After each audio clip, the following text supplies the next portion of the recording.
চলে এসেছি আজকে আবার সামনাসামনি কয়েকটা কথা বলবো বলে। তো কি টপিকে কথা বলবো সেটা তো থাম্বনেল দেখে বুঝেই গেছো। এখন শুরুতেই বলি, মেঘালয় পুলিশকে অনেক ধন্যবাদ।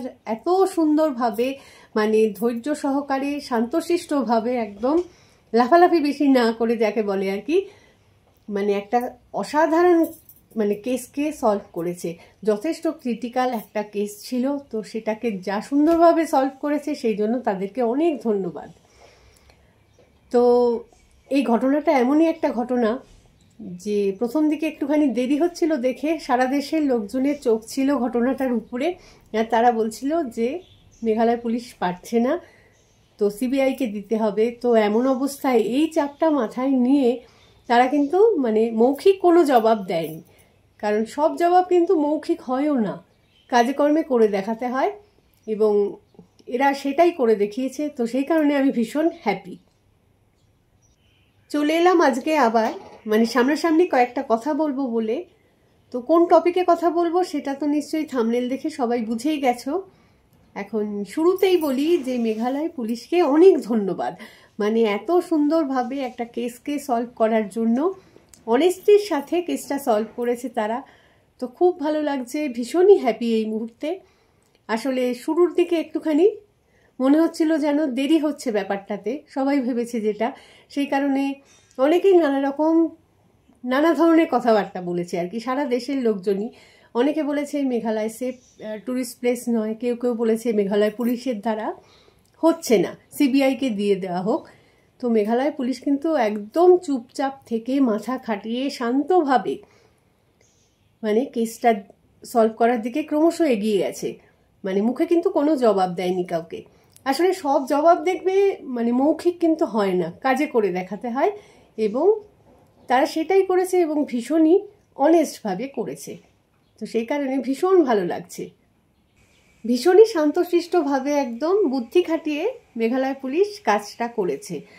আসলে কি করে তারা করতে পারলো এটা, তাদের কাছে অ্যাকচুয়ালি ডে বাই ডে যে ক্লুগুলো আসছিল, ধরো ভিডিও ক্লিপিংস আসছে কিংবা কল রেকর্ডিং আসছে, কোনো অনেক কিছুই গাইড ছিল, গাইডের থেকেও কিছুটা হেল্প পাওয়া গেছিল। সেটা বড় হেল্প আর কি। গাইডের থেকে যে হেল্পটা পেয়েছিল, গাইড বলেছিল যে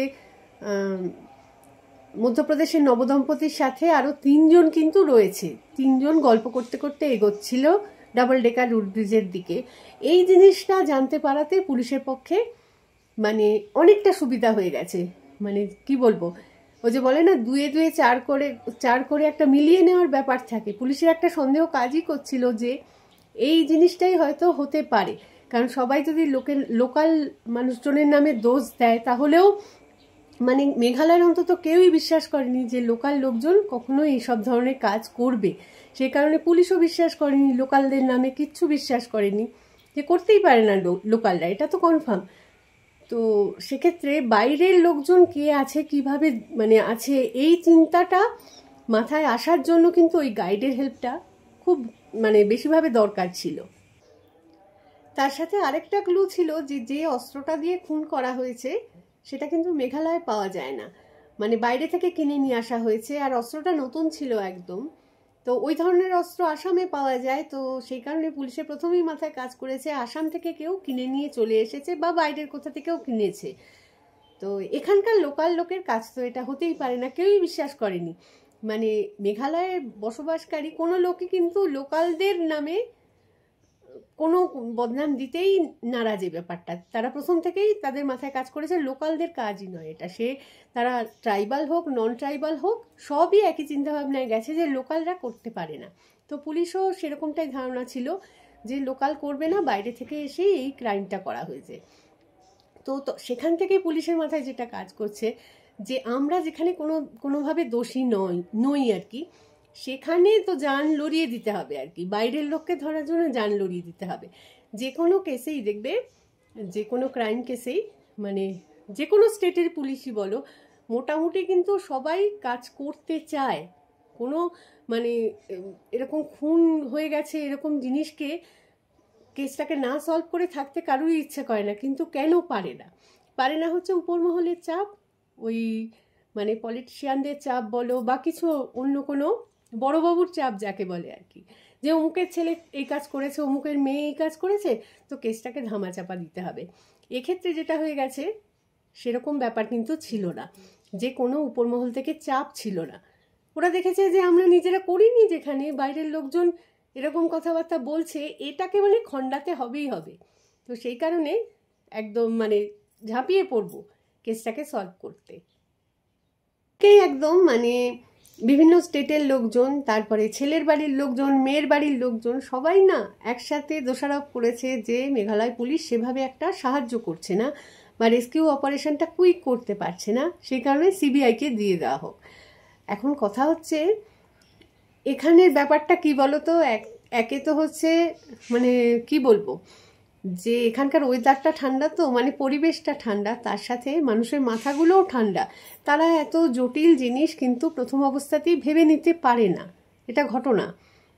সেরকমই মানে কি বলবো, যত যে জায়গায় দেখবে, মানে আমরা কি বলি যে যত মাথা খাটাবে মাথাটা তত খুলবে আর কি।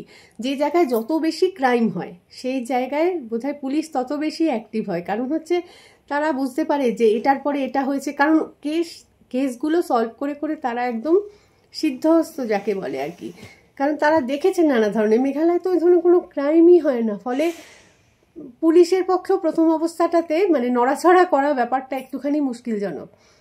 কারণ এখানে জানো সবচেয়ে বেশি ক্রাইম কি, ক্রাইম বলে যেটাকে ধরা হয় সেটা পুলিশের কাজও নয় অ্যাকচুয়ালি ধরা, ট্রাফিক পুলিশের কাজ। সেটা হচ্ছে হেলমেট না পরা। মানে স্কুটার যাচ্ছে, ধরো সামনের মানুষ হেলমেট পরলো কি না পরলো, পেছনের মানুষ হেলমেট পরলো কি না পরলো, এইটা দেখাই হচ্ছে ম্যাক্সিমাম ক্রাইম। আরেকটা হচ্ছে গাড়ি মানে নো পার্কিং জোনে যদি কেউ পার্ক করে দেয়, সেক্ষেত্রে পুলিশ খুব অ্যাক্টিভ হয়ে যায়। এগুলোই হচ্ছে ক্রাইমের হাইস্ট লেভেল, এর চেয়ে বেশি কিছু এখানে হয়ই না। তো সেই কারণেই প্রথম দিকটায় মানে পুলিশের পক্ষেও একটুখানি মানে ব্যাপারটাকে ধরতে অসুবিধা হচ্ছিল। তবে আস্তে আস্তে অনেক রকম ক্লুগুলো সামনে আসাতে তারা একদম পুরোটাই বুঝে গেছে। বেশ কিছু মানুষই মানে সোশ্যাল মিডিয়াতে সমানে বলে যাচ্ছিল, দেখলাম যে সিবিআইকে দিয়ে দেওয়া হোক কেসটা। এখন দেখো যে কোনো মানে স্টেটের ক্ষেত্রেই সিবিআইকে কেস দিয়ে দেওয়া মানে হচ্ছে আমাদের দ্বারা হচ্ছে না, এটা ডিক্লেয়ার করে দিলাম। এটা কি কেউ করতে চায়? এটা কি কেউ প্রথম থেকে করে? কয়েকটা দিন তো নিজের হাতে রেখে চেষ্টাটা করবে। এখন মেঘালয় পুলিশ নিজের মতো চেষ্টাটা চুপচাপ করছে, সেটা বাকিরা ভেবেছে যে ওরা পারছে না, বুঝতে পারছে না, অনেক কিছু নিজের মতন ভেবে নিয়েছে। তো তাতে মেঘালয় পুলিশের কিছু যায় আসেনি। ওই যে বললাম, ওদের উপর মাথায় তো অন্য কোনো বড়বাবুর চাপটা ছিল না, যে এই কেসটাকে ধামাচাপা দিতে হবে এই ভয়টা তাদের ছিল না। আমি আগের ভিডিওগুলোতেই বলেছি যে ওদের সবচেয়ে বড় অনেস্টি আমার যেটা লেগেছে সেটা হচ্ছে প্রথমেই ওরা এই কেসটাকে মার্ডার কেস বলেছে। ইচ্ছে করলে ওরা অ্যাক্সিডেন্টাল কেস হিসাবে এটাকে দেখিয়ে দিতে পারতো, দেখিয়ে দিতেই পারতো, কারণ মার্ডার কেস যখনই বলবে তখন কিন্তু ওদের উপর অনেকটা চাপ এসে গেল। সেটা সলভ করার জন্য আর কি ওদেরকে অনেক ভাগদৌড় করতে হবে। তো তারা নিয়েছে, সেই চাপটা অবশ্যই নিয়েছে, যেহেতু নিজেদের কোনো দোষ নেই।